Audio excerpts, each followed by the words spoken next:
Hey guys, welcome to our channel. In today's video is we're gonna learn about iOS 17.3 fixed battery drain on iPhone. With the recent release of iOS 17.3, some users have reported battery drain issues on their iPhones. If you're facing similar problems, then don't worry. In this video, we'll guide you through a few settings that can help improve your device battery life. First off, let's address privacy settings.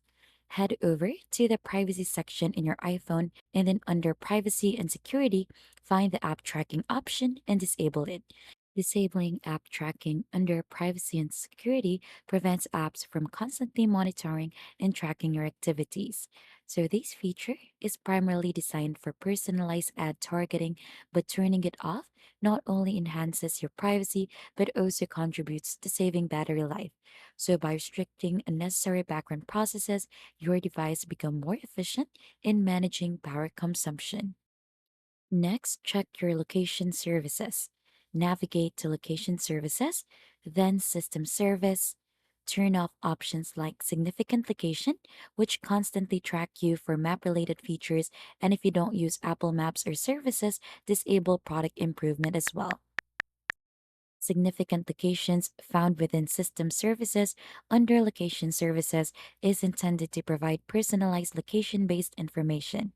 So if you don't heavily rely on Apple Maps or location related services, turning off significant location can prevent your iPhone from consistently tracking your movements. So these not only improves privacy, but it also reduces the strain on your battery of your iPhone. Now, up next, let's talk about the new update or a new application that iOS 17.3 offers. So, this is the journal application. So, under privacy settings, may be consuming battery life with its constant activity updates and notification. So, if you don't use this application frequently, you could consider either disabling it or its suggestion. Or if you don't use it at all, you could remove it from your device. So, these not only declutters your phone, but also ensures that unnecessary background processes don't impact battery performance. Now to go ahead and turn this one off, just head on to the privacy of your iPhone onto the settings and then look at the journal application. So you'll just have the option in there to turn it off. And then you could also go ahead and uninstall the app furthermore if you're actually not using it. Lastly, in privacy, there's the app privacy report. So if you don't use this feature, simply turn it off as well to potentially improve battery life.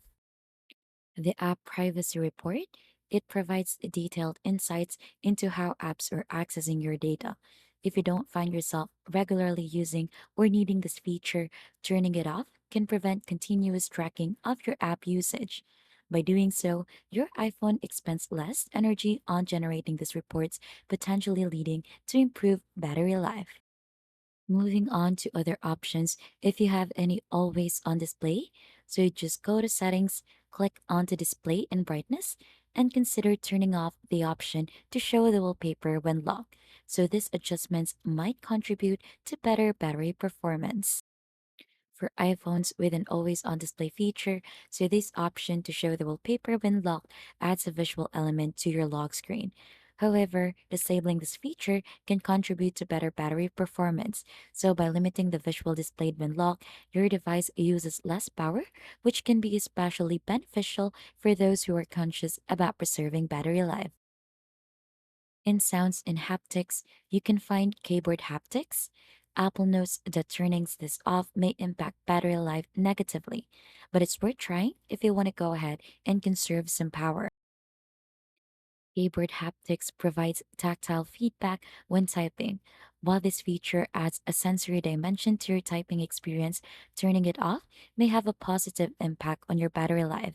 Apple acknowledges that this adjustment might affect battery performance, so it's worth experimenting with it to find a balance between functionality and energy conservation. And finally, in general, explore the AirDrop settings. If you don't use the new Bring Devices Together feature, turning it off might provide a slightly boost in battery life. AirDrop's new feature allows seamless sharing of information between two devices. If you find that you don't frequently use this feature, turning it off might be a sensible choice. By doing so, you prevent unnecessary background processes associated with a specific AirDrop functionality, potentially leading to improved battery life. After making all of those adjustments, just let us know in the comments below if you've experienced an improvement in your device battery life. And if you think this tutorial was helpful to you, don't forget to hit the like, subscribe, and we'll see you on to our next video.